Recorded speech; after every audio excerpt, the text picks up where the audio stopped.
हन्ताणं नमो सिद्धाणं नमो आयर्याणं नमो वज्रायाणं नमो लोये सवसाहुणं सिद्धं शुद्धं परमीय जिनेन्द्रवर्णेमि चन्द्रमकलङ्कं गुणरेणभूषणोदयं जीवस्य परुवणं गुच्छम्। पंच परमेष्ठी भगवान की, तपस्वी सम्राट आचार्य सन्मति सागर जी महाराज की, चतुर्थ पट्टाधीश आचार्य ओवन सुनील सागर जी गुरुदेव की,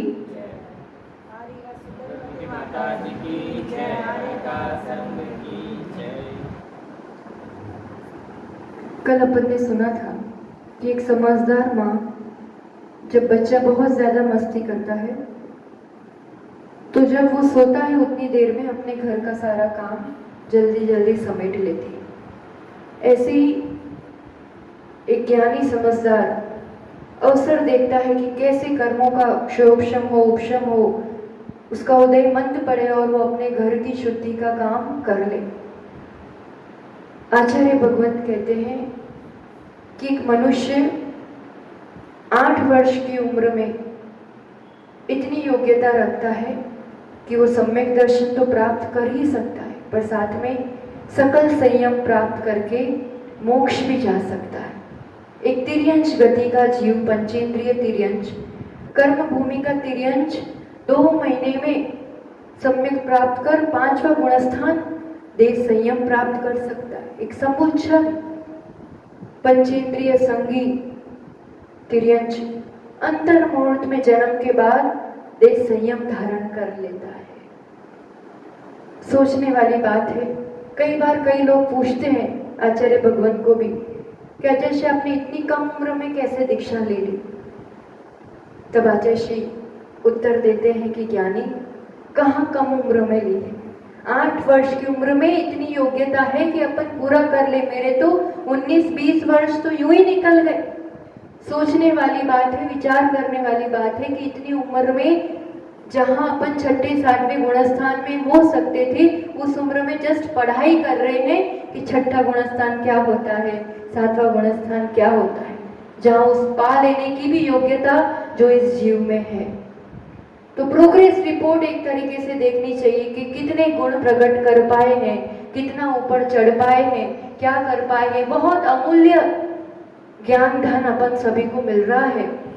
बहुत कम इन विषयों पर चर्चा होती है और अभी जो अपन ने चर्चा छेड़ी है थोड़ी बहुत जो है वो प्रमथ और अप्रमथ गुणस्थान, 6ठे-7वें गुणस्थान, 6ठा गुणस्थान का भी आज बस एंड ही करेंगे अपन। पर थोड़ा सा चिंतन भी करते रहना कि क्या अंतरंग पुरुषार्थ जग सकता है कि अपन भी कहीं ना कहीं कभी ना कभी यहाँ पहुंचे। क्योंकि आचार्य भगवंत कहते हैं पहले गुणस्थान में तो जीव हमेशा से है, कोई भी जीव उसमें तो है ही, पर अभी जो पढ़ रहे हैं ना 6ठा-7वां गुणस्थान, बाकी बीच के कोई गुणस्थान में जाओगे नहीं जाओगे चल जाएगा, पर 6ठा-7वां गुणस्थान अनिवार्य है मोक्ष पाने के लिए।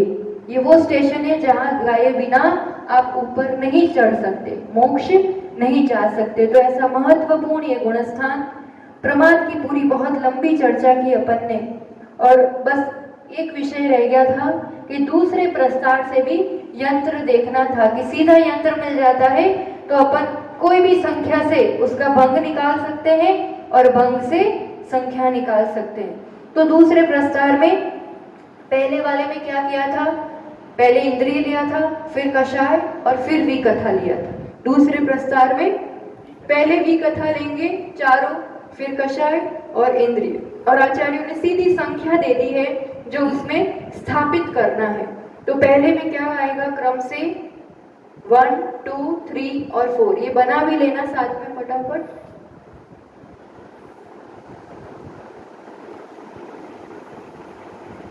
ये यंत्र ही है, सीधा अंक स्थापित करना है। फिर दूसरे में कषाय में 0 से स्टार्ट होगा, फिर 4, 8, 12,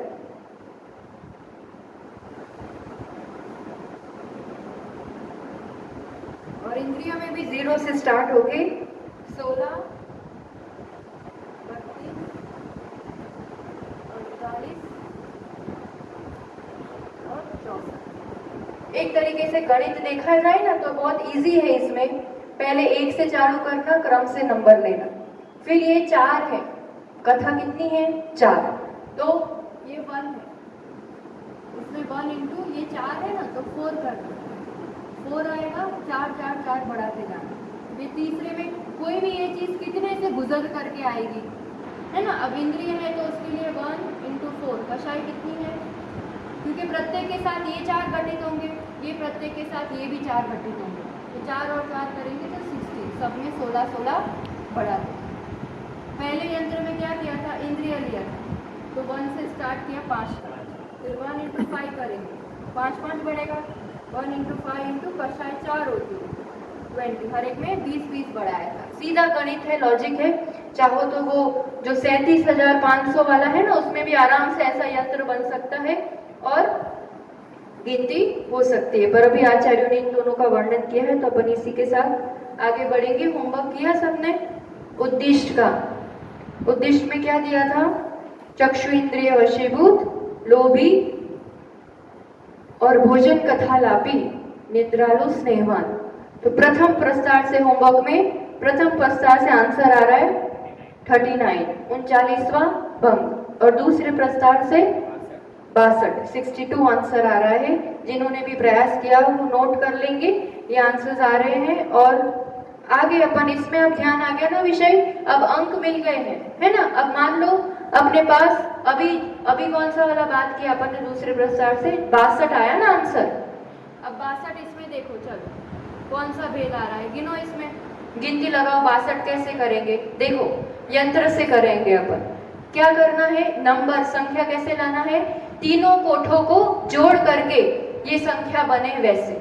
अब यहाँ जाएंगे तो 64 तो नहीं ले सकते, 48 लेंगे, है ना, 48 लेंगे इसमें से, नीचे से। ऊपर से कौन सा लेंगे, 48 प्लस 12 क्या आएगा,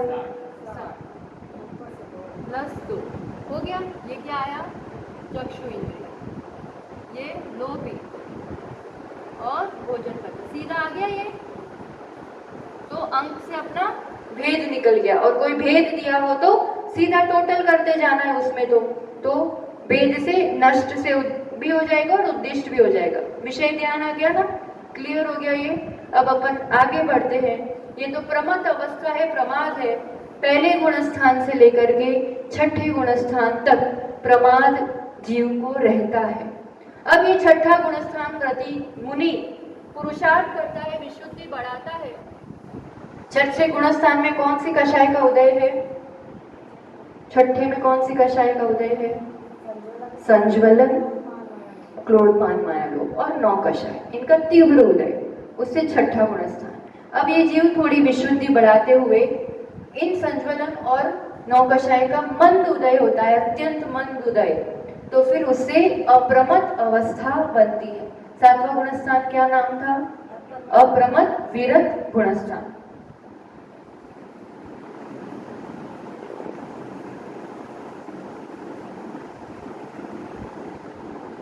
अप्रमथ मतलब प्रमाद का पूर्ण अभाव। प्रमाद का पूर्ण अभाव मतलब अब अत्यंत आत्मस्थिरता वाली निर्विकल्प अवस्था। वो व्यवहार से कोई क्रिया नहीं कर रहा है कि आहार तो हो सकता है खैर, पर कोई क्रियारूप प्रवृत्ति नहीं है। वो अत्यंत 1 सेकंड के लिए भी, 2 सेकंड के लिए भी, 5 मिनट के लिए भी अंतर्मुख अवस्था, अत्यंत वो उसी में लीन है कि मैं ज्ञाता दृष्टा आत्मा हूँ। बाहर से कुछ कर भी सकता है, नहीं भी हो सकती, प्राय करके एक ये क्रियाशील प्रवृत्ति वाले गुणस्थान नहीं होता है, पर फिर भी एक अंतर्मुख अवस्था, एकदम स्थिर अवस्था, निर्विकल्प अवस्था होती है इसमें मुनिराज की, है ना। तो इसका भी काल अंतर्मूर्त है और छठे गुणस्थान काल भी अंतर्मूर्त है। कहने का तात्पर्य जीव छठे सातवें में, क्योंकि उसमें रहने का स्थान ही उतना है, तो कदाचित बाह्य थोड़ी प्रवृत्ति में लगता है तो छठा गुणस्थान हो जाता है। उसमें वापस यानी एवरी अंतर्मुहूर्त में मुनिराज अपने आप को एक बार तो ध्यान एक अंतर्मुख कर ही लेते हैं कि मैं कौन हूँ, मैं क्या कर रहा हूँ। एक सजग अवस्था में आ जाते, अप्रमत अवस्था में आ जाते, पुनः वापस प्रवृत्ति में। बाहर से अपन को ख्याल नहीं आएगा, पर सच्चा भावलिंगी मुनि निरंतर इन अवस्थाओं का अनुभव कर रहे हैं। अप्रमत में क्या है, प्रमाद का पूर्ण अभाव, कारण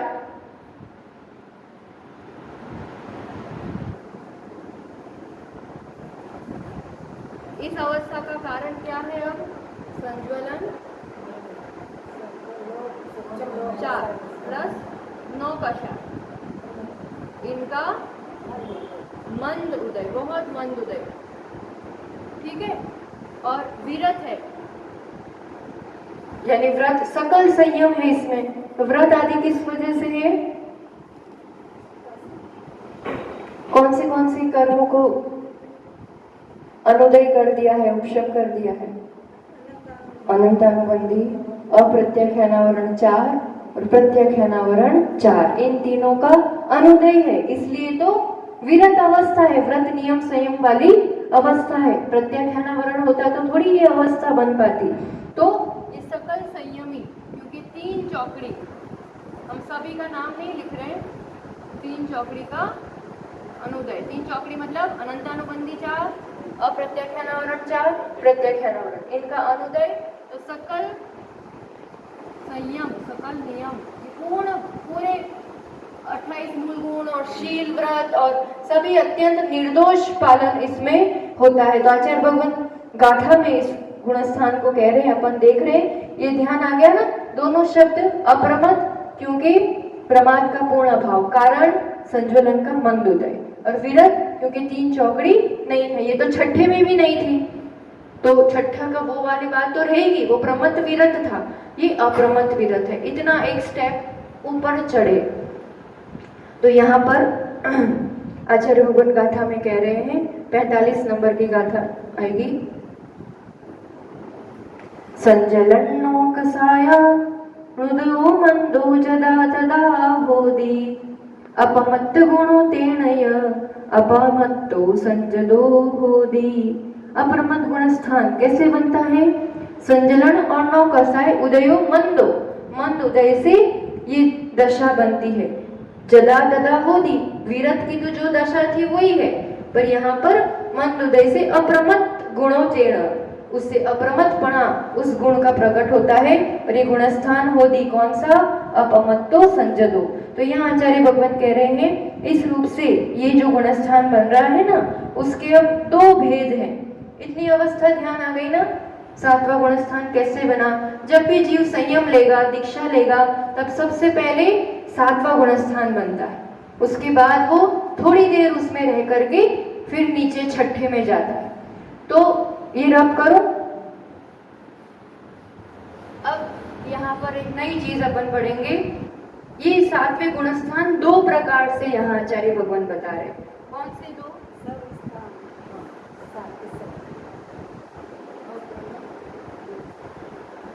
कौन से गुणस्थान की बात चल रही है?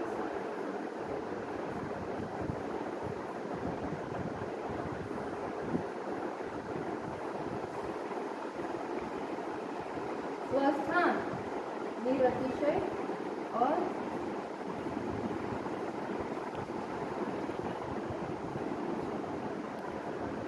सातिशय, 2 नाम है इसके। अब स्वस्थान में क्या होता है और आगे वाले में क्या होता है? तो जैसा नाम है स्वस्थान, निरतिशय, अभी कोई अतिशय आगे का काम नहीं होगा। इसमें क्या होगा? छठे से, ये 7वां है ना, तो 7वें से छठा, छठा से 7वां, ऐसे निरंतर उस झूले में रहेगा। जब भी वो अवस्था है मुनिराज की कि 7वें में पहुंचा है तो थोड़ी देर में छठे में जाएगा, छठे से 7वें में आएगा, वापस छठे में जाएगा। इस रूप की जो ये झूला झूलने वाली अवस्था है वो, यानी ये 7वें से 8वें में, 8वें गुणस्थान से श्रेणी प्रारंभ होती है, या तो उपशम या शपक। कल से अपन यही पूरा विषय देखेंगे। तो ये 8वें गुणस्थान के लिए या श्रेणी चढ़ने के लिए अभी उसकी तरफ सम्मुख नहीं है।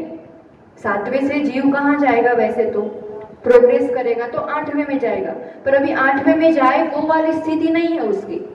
स्वस्थान निरतिशय वाली मतलब छठा सातवां वाली झूला झूलने वाली स्थिति है, श्रेणी के सम्मुख नहीं। तो इसमें तो लगातार हजारों बार ऊपर नीचे हो सकते हैं, लंबा टाइम निकल सकता है।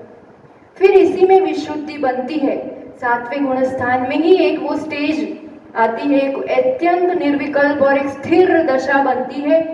ऐसी विशुद्धि बढ़ती है कि वो श्रेणी चढ़ने के लिए उस तरफ सम्मुख होता है।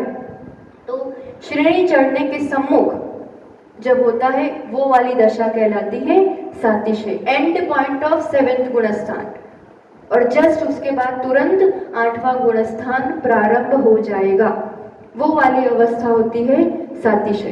बाकी नॉर्मल जो छठे सातवें में झूला झूलते हैं वो वाली अवस्था है या तो स्वस्थान नाम दे दो या निरतिशय, दोनों में से कुछ भी। तो सातवें गुणस्थान की दो अवस्था है, दो भेद है।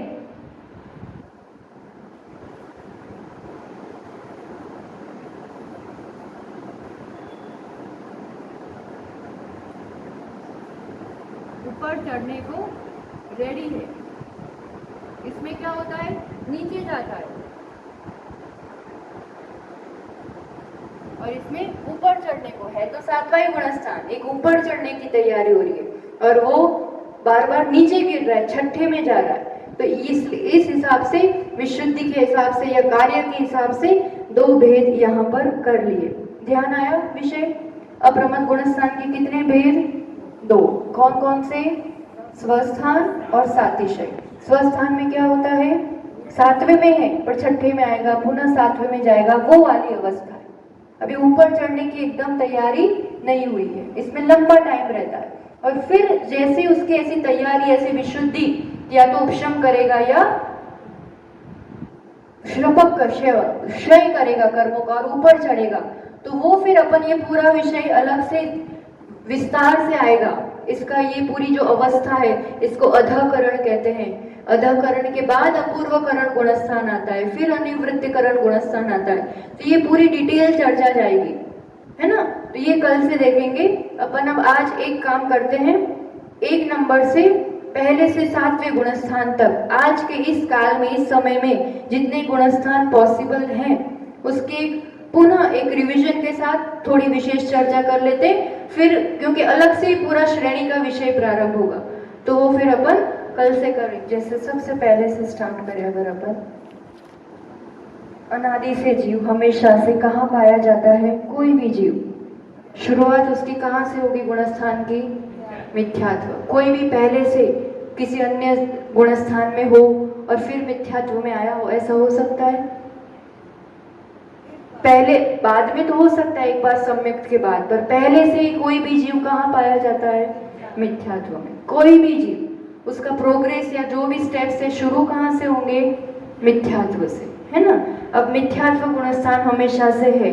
मिथ्यात्व किसे कहते हैं? क्या लक्षण है उस गुणस्थान में? क्या होता है? तत्वों के प्रति अश्रद्धा, है ना? तत्व का जैसा जीव अजीव आदि का जो स्वरूप है उसकी पहचान नहीं है, अश्रद्धान रूप कारण, है ना? ऐसा टेबल बनाते जाओ, क्या क्या लिखोगे? लक्षण या परिभाषा हम बोलते जाएंगे, ऐसे पॉइंट नोट करते जाना। परिभाषा कहो या लक्षण या फिर उदाहरण। उसके बाद क्या लिखेंगे? कौन सा गुण प्रकट हुआ या किस कर्म की वजह से, कौन से कर्म का रोल है उसमें, क्या रोल है, ठीक है? इतना लिखेंगे।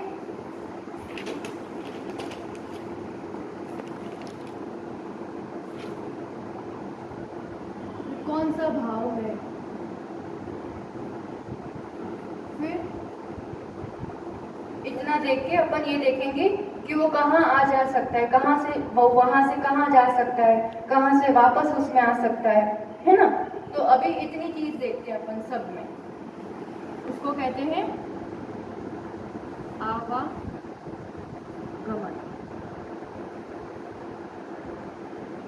एक तो गमन मतलब उस गुणस्थान से कहाँ जा सकता है, क्योंकि सब में तो नहीं रहता है डायरेक्ट सीधा, वो गमन हो गया। और एक होता है आगमन, मतलब उस गुणस्थान में सीधा कहाँ से आ सकता है, इस पर थोड़ा सा अपन आज चिंतन करते हैं फटाफट। बाकी की चीजें तो अपन को ध्यान है, जस्ट एक रिवाइज कर रहे हैं, रिफ्रेश कर रहे हैं अपन। मिथ्यात्व गुणस्थान, सबसे पहला गुणस्थान लक्षण क्या है उसका? तत्वों के प्रति अश्रद्धा। उदाहरण क्या दिया था आचार्य भगवंतों ने? जैसे ज्वर पीड़ित कोई व्यक्ति हो, उसे मधुर रस नहीं सुहाता है, ऐसे ही मिथ्या दृष्टि जीव को धर्म ध्यान नहीं सुहाता है, धर्म की बात, अच्छी बात, हित की बात नहीं सुहाती है। ये लक्षण है, ये लिखते भी जाना और स्वयं को टटोलते भी जाना उसमें कि कहाँ अपन फिट हो रहे हैं। ये हो गया। अब किस कर्म का रोल है उसमें? ये गुणस्थान कैसे बनता है? पहले गुणस्थान की डेफिनेशन बताओ। गुणस्थान की डेफिनेशन, परिणामों का उतार चढ़ाव या तारतम्यता, मोह और योग के निमित्त से, तो इसी का रोल है। पूरा मोहनीय कर्म के आधार पर ही गुणस्थान बन रहे हैं, है ना? तो ये बिल्कुल माइंड में होना चाहिए। किस कर्म की वजह से पूरी अवस्थाएं बनेंगी? मोह की वजह से, मोहनीय कर्म। ठीक है, तो अब इसमें कौन से मोहनीय कर्म का रोल है? हाँ, दर्शन मोहनीय में। तो मिथ्यात्व गुणस्थान कैसे बनता है? दर्शन मोहनीय में मिथ्यात्व कर्म के उदय से। इसका उदय जब तक है तब तक यही गुणस्थान रहेगा। तो कारण या कौन सा कर्म? कारण लिख लो, मिथ्यात्व का उदय। तो भाव कौन सा बन जाता है? औदायिक। औदायिक भाव बनता है ना इसमें, क्योंकि मिथ्यात्व का उदय है, सीधा औदायिक भाव बनता है इसमें। और यहां तक कौन सा गुण प्रकट हुआ है?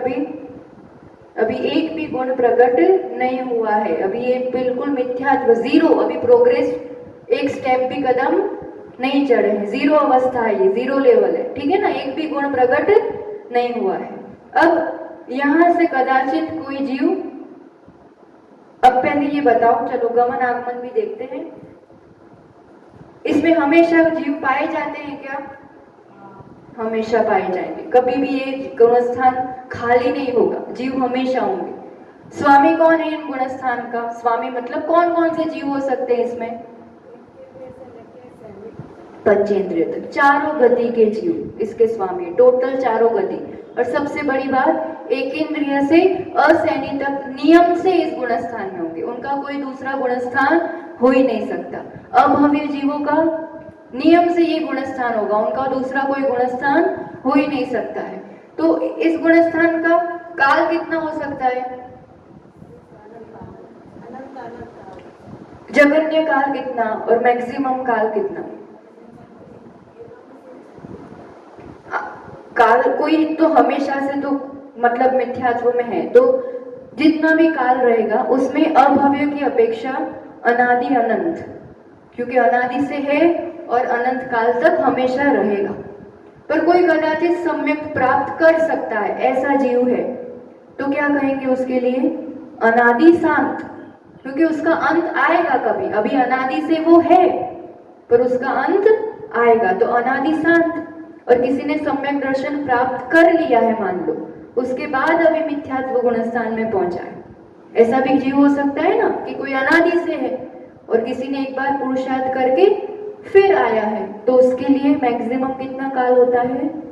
अधिक से अधिक अर्धपुद्गल परावर्तन, मैक्सिमम, उससे ज्यादा नहीं होता है। तो ये काल हो गया उस गुणस्थान की अपेक्षा। उसमें कितनी जीव राशि है? अनंत अनंत मिथ्यात्व में। कारण निगोदीय जीव, एक इंद्रिय जीव सभी उसमें आते हैं, उस अपेक्षा से अनंत अनंत। और मनुष्य कितने हो सकते हैं? मनुष्य की कुल संख्या पता है? टोटल मनुष्य कितने होते हैं? नहीं, 29 अंक प्रमाण। तो मिथ्यात्व गुणस्थान में कितने हो सकते हैं मैक्सिमम मनुष्य? 29 अंक प्रमाण। ये होता है पर्याप्तक। पर्याप्तक मनुष्य इतने ही होते हैं मैक्सिमम, इससे ज्यादा मनुष्य नहीं होते। 29 अंक प्रमाण मतलब क्या समझ में आया? जैसे ये मैंने लिखा 1 लाख, तो ये क्या कहलाएगा? 1, 10, 100, 1000, 10,000, लाख।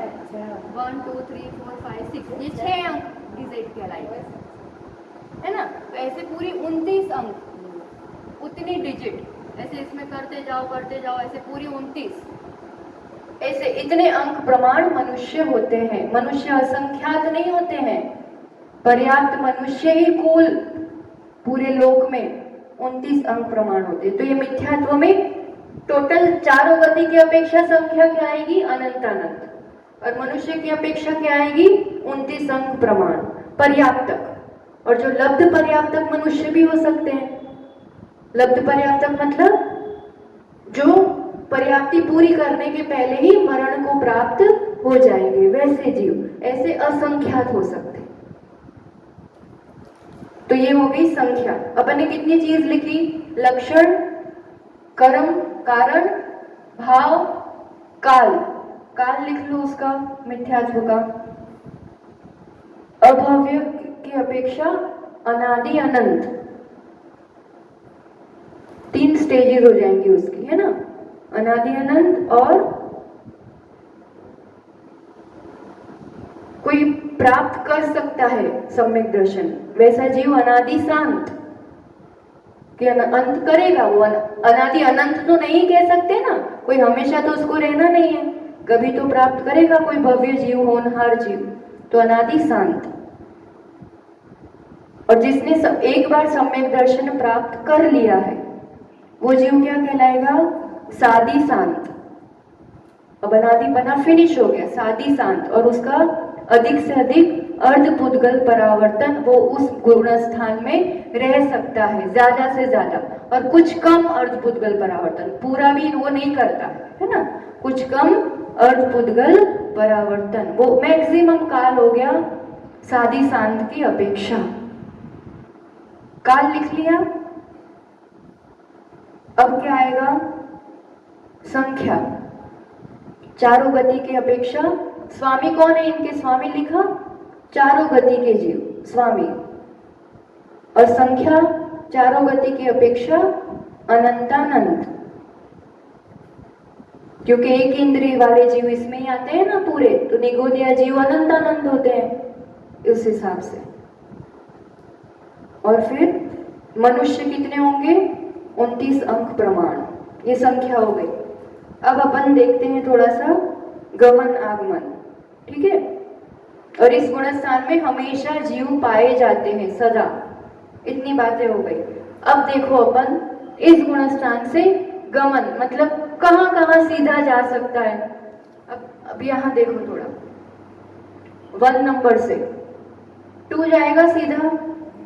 अब तो अपन ने ये देख लिया है ना, अब थोड़ा दिमाग लगाना। यहाँ से 2 जाएगा सीधा, 3 जा सकता है सीधा, 1 नंबर से 3 में नहीं जा सकता। अच्छा, तो कहाँ जाएगा? चौथे,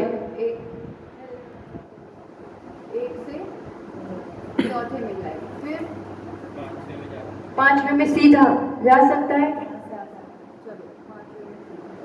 और 6ठे में सीधा जा सकता है। बस सीधी बात कर रहे, 1 नंबर में वो जीव बैठा है, सीधा कहाँ जा सकता है? 6ठे में, 7वें। पक्का ना? बस इतना हो गया। अब कोई सम्यक दृष्टि जीव,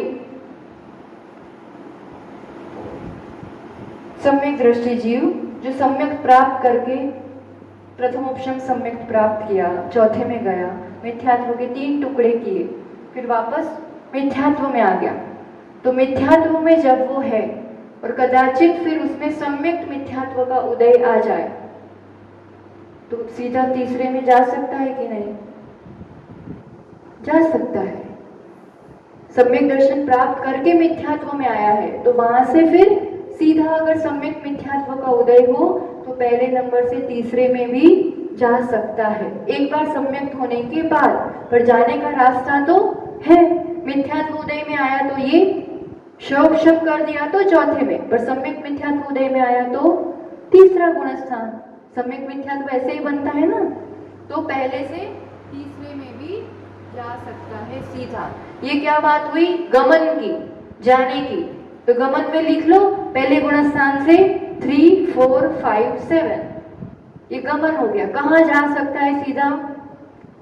3, 4, 5, 7। अब आगमन, आगमन मतलब उसमें आने का क्रम। तो पहले गुणस्थान में अब यहाँ आना है हमको, तो अपन अभी 7वें तक की बात कर रहे हैं, तो कहाँ कहाँ से यहाँ आ सकता है? सीधा, वाया वाया नहीं, सीधा वाली बात है, ठीक है ना। यहाँ से दूसरे से तो आता ही आता है नियम से, है ना, तो आने वाली बात होगी, ठीक है, दूसरे से आता है। फिर तीसरे से पहले में आ सकता है, सम्यक मिथ्यात्व का उदय है, तो वापस मिथ्यात्व का उदय हो गया तो पहले में आएगा, सम्यक का उदय हुआ तो ऊपर चढ़ेगा। तीसरे गुणस्थान से दोनों रास्ते खुले हैं क्योंकि वो मिश्र अवस्था है, सम्यक मिथ्यात्व। सम्यक का उदय हुआ तो ऊपर चढ़ेगा, मिथ्यात्व का उदय हुआ तो, क्योंकि इसका कालांतर मूर्ति है, अभी आगे देखेंगे, तो कहीं तो जाना है उसको, ऊपर या नीचे। तो तीसरे से भी पहले में आ सकता है, तो ये क्या हो गया? 2 वे, यहाँ से यहाँ भी जा सकता है, यहाँ से यहाँ भी, ऐसे भी बना दोगे ना तो समझ में आएगा, या कॉलम में लिख लेना। फिर चौथे में एक में आ सकता है, तो ये भी 2 वे रोड हो गया, ठीक। 5वें से सीधा आ सकता है, 6ठे से पहले में आ सकता है, 7वें से आ सकता है, नहीं आ सकता। 7वें से कभी भी सीधा गिरता ही नहीं है, 7वें से गिरने का ऑप्शन एक ही है, 6ठा। फिर किसी भी गुणस्थान में जाना होगा तो 6ठे से होकर ही जाएगा। 7वें से तो ऊपर ही चढ़ने का क्रम है, और नीचे मतलब एक ऊपर एक नीचे, बस उससे ज्यादा नहीं है। ऊपर जाएगा तो 8वें में, नीचे जाएगा तो 6ठे में, फिर 6ठे से 1 में आएगा। हाँ, तो 6ठे से आ सकता है, 7वें से नहीं, 7वें तक 1 वे, 6ठे से भी 1 वे, 6ठे में सीधा जा नहीं सकता, 7वें से सीधा आ नहीं सकता। तो आगमन में क्या हो जाएगा? कौन कौन से?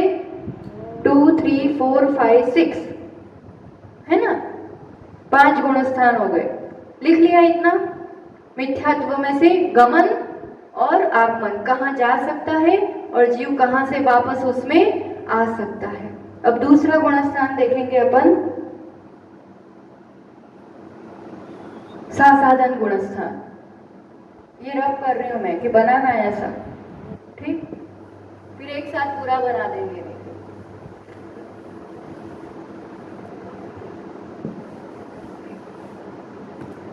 दूसरा गुणस्थान साधन, फटाफट बताते जाओ।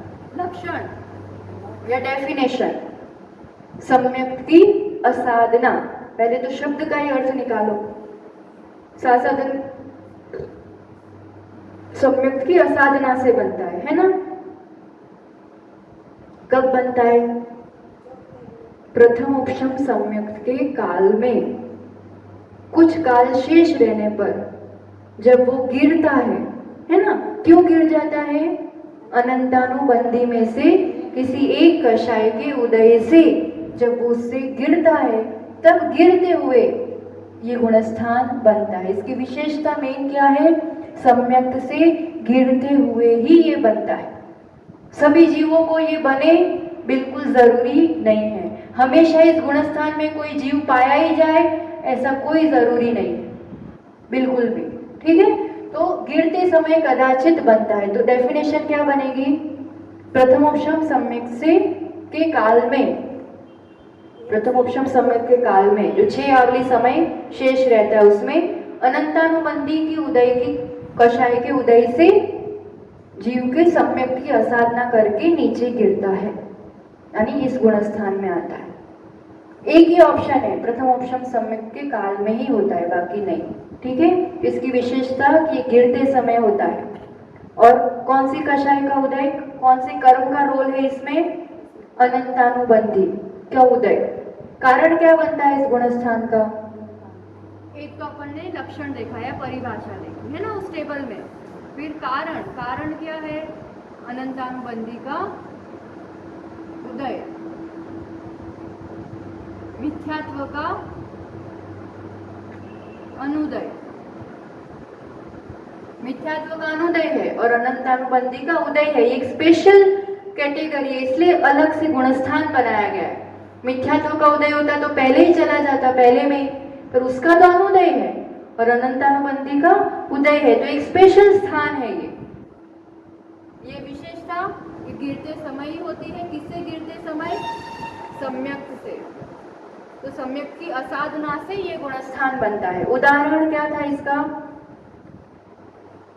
रत्न के पर्वत से कोई नीचे गिर रहा है और अभी भूमि को स्पर्श नहीं किया है। आचार्य भगवान ने सबके उदाहरण खुद उन्होंने दिए हैं गाथाओं में, है ना। रत्न के पर्वत पर है, सम्यक के रत्न के पर्वत पर, वहां से तो गिर गया है और अभी भूमि को स्पर्श नहीं किया है। अंतराल वाली, बीच वाली अवस्था, जैसे पेड़ से डाली टूटी और अभी नीचे गिरी, मतलब पहुंची नहीं है, तो वो जो बीच वाला अंतराल होता है ये सासादन। याद आ गया? क्लियर है ना। ऊपर चढ़ने के बाद, चौथे तक पहुंचने के बाद नीचे उतरने में ये गुणस्थान बनता है, क्योंकि सम्यक की विराधना कर लेते हैं। डेफिनेशन हो गया, लक्षण हो गया। भाव कौन सा था इसका? पारिणामिक। कारण अनंतानुबंधी का उदय है, तो दर्शन मोनीय का इसमें कोई रोल नहीं है ना, इसलिए पारिणामिक भाव कहा था। ये अपन ने विषय देखा था। और इसमें जीव हमेशा होते नहीं है। मुक्त होने के लिए ये गुणस्थान बिल्कुल जरूरी नहीं है कि इसमें पहुंचना ही पड़े। अब स्वामी, इस गुणस्थान के स्वामी कौन कौन से जीव? चारों गति के जीव।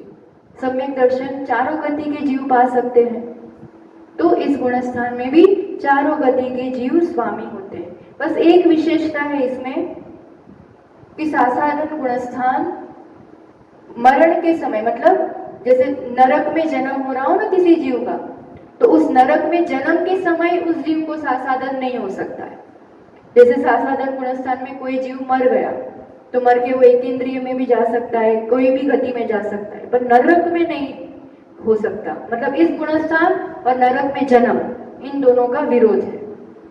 बाकी नरक में पहुंचने के बाद किसी को प्रथम उपशम सम्यक हो, फिर गिरते टाइम सासादन हो, ऐसा हो सकता है। इसलिए स्वामी कौन होंगे? चारों गति के जीव, कोई भी हो सकता है इसमें।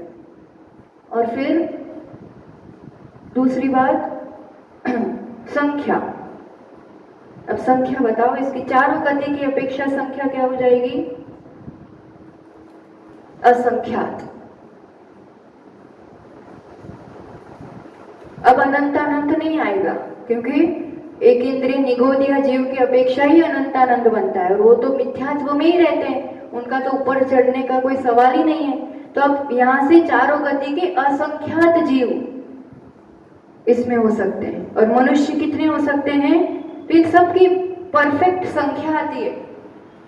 मनुष्य 52 करोड़, 52 करोड़ संख्या के अंतर्गत। सासादन की बात चल रही है। और काल, काल जगन्य, स्वामी और संख्या लिखा। स्वामी चारों गति के जीव, संख्या असंख्यात चारों गति के जीव की अपेक्षा, और मनुष्य की अपेक्षा 52 करोड़। काल कितना होगा अब इसका बताओ? ये बात बराबर, अब पक्का हो गया। जगन्य एक समय, अधिक से अधिक, और उत्कृष्ट 6 आवली, इससे ज्यादा इसका काल नहीं हो सकता है। ये सबसे कम काल वाला गुणस्थान है। 14 गुणस्थान में सबसे कम काल किसी का है तो सासादन गुणस्थान का। और अब दूसरी बात, काल हो गया, संख्या हो गई। अब तीसरे से कल ले लेंगे। इसमें बताओ गमन और आगमन। दूसरे गुणस्थान से गमन मतलब यहां से कहां कहां जा सकते हैं। ये बात नियम से एक ही ऑप्शन है, गिरना ही गिरना है, एक में ही जाना है। तो गमन क्या आएगा? एक, पहला गुणस्थान। और आगमन मतलब इसमें कोई जीव आ सकता है इस गुणस्थान में। सीधे कहां से? तीसरे से। तीसरे से? तीसरे से कैसे आएगा? हाँ, दूसरा गुणस्थान प्रथम उपशम संयुक्त के काल में ही बनता है। तो प्रथम उपशम संयुक्त कहाँ कहाँ बनता है? चौथे में, पांचवे में या सातवें में। पर सातवें में से तो सीधा गिरेगा नहीं, इसलिए छठे से। ठीक है, तो यहाँ कहां से पहुंच सकता है? चौथे से, पांचवे से या छठे से। 4, 5, 6 ये हो गया आगमन। गमन कहाँ होगा? पहले में। और आगमन कहां से हो सकता है? चौथे, पांचवे या छठे से। इसमें नहीं समझ में आए तो पूछते जाना, बिल्कुल थोड़ी सी भी डाउट हो तो, है ना? समझ में आ रहा है? उस गुणस्थान से वो कहां कहां जा सकता है, पहले ये बात कर रहे हैं अपन। पर उस गुणस्थान में कहां कहां से आ सकता है, वो वाली बात। ठीक है, 2 गुणस्थान का हुआ। तीसरे का देख ले फटाफट, चौथे का कल, चौथे से 7वें तक का कल वापस रिवाइज कर लेंगे। इतनी चीजें हो गई ना सब। तीसरा सम्य मिथ्या या मिश्र गुणस्थान। ठीक है ना? ये गुणस्थान कैसे बनता है? डेफिनेशन, मिश्र परिणाम है, सम्यक और मिथ्यात्व रूप, ऐसे जो परिणाम है। उदाहरण क्या दिया था? दही और गुड़ की तरह जो स्वाद आता है वैसा। ऐसा समझो कि अरिहंत आदि में भी मान रहा है और दूसरे सब मंदिर में भी जाता रहता है। दोनों रूप परिणाम है उसको। अभी एकदम अपने भगवान भी है ये, तो ये वाले भी अपने भगवान, मतलब भगवान ही है, ऐसा। मिश्र परिणाम, सम्यक रूप भी चलता है, मिथ्यात्व रूप भी चलता है, वैसा। उदाहरण दही और गुड़ वाला। कारण क्या है उस गुणस्थान का? इस गुणस्थान का कारण कर्म की अपेक्षा। कैसे बनता है ये गुणस्थान? किस कर्म के उदय से? हाँ, सम्यक मिथ्यात्व। दर्शन मोहनीय की एक प्रकृति है, मिथ्यात्व ही था पहले, फिर सम्यक दर्शन से 3 टुकड़े हो गए। तो सम्यक मिथ्यात्व भी एक कर्म प्रकृति है दर्शन मोहनीय की। तो उस कर्म प्रकृति के उदय से, और वो कैसी प्रकृति है तो सर्वघाती, पर जात्यांतर सर्वघाती। वो काम नहीं करता है सर्वघाती पने से, उसके देशघाती पने से उदय में आता है, इसलिए उसको क्षयोपशम भाव कहा था, है ना? कारण क्या है इस कर्म का उदय? पर उदय कैसे होता है? देशघाती पने से, इसलिए उसको क्षयोपशम वाली अवस्था कही, औदयिक वाली अवस्था नहीं कही है। कारण क्या है? सम्यक मिथ्यात्व कर्म का उदय। ठीक है, पर भाव कौन सा है? क्षयोपशमिक। कारण ये उस रूप से उदय में नहीं आता है, देशघाती रूप से उदय में आता है, इसलिए क्षयोपशम भाव कहा था। ठीक है, अब स्वामी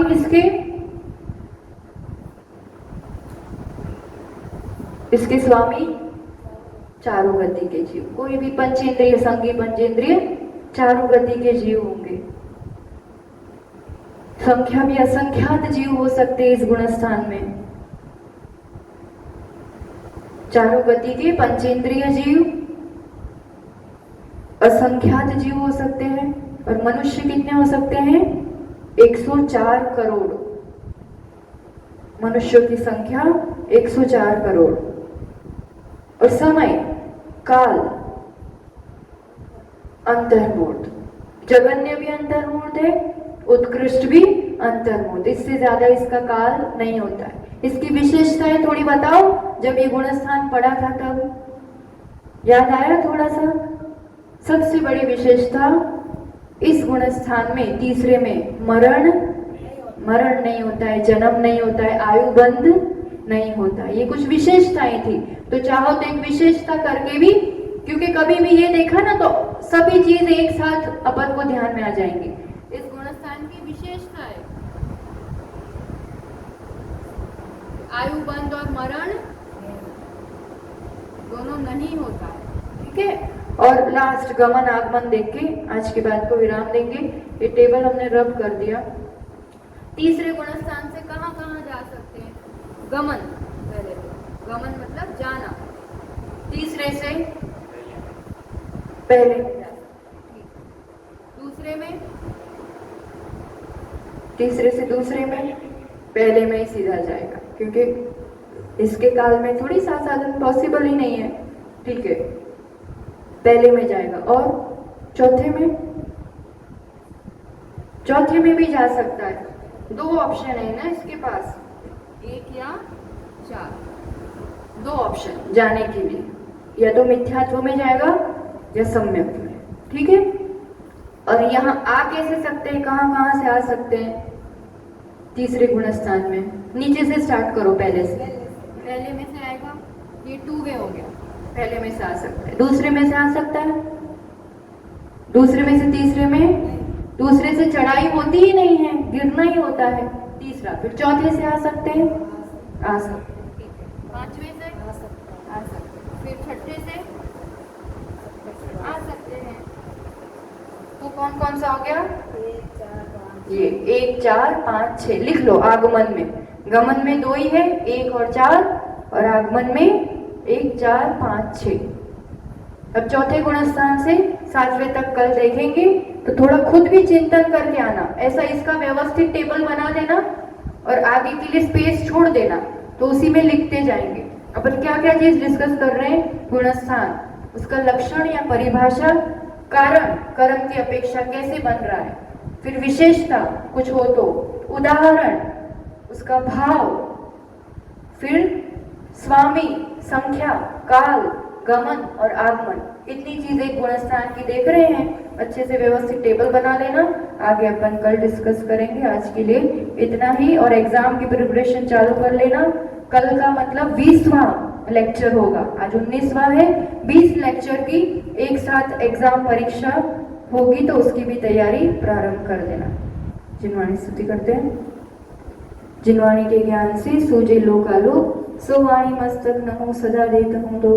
हे जिनवाणी भारती तोहे जबू दिन रेन, जो तेरा शरण गहे सो पावे सुख जैन। 9 बार नमोकार।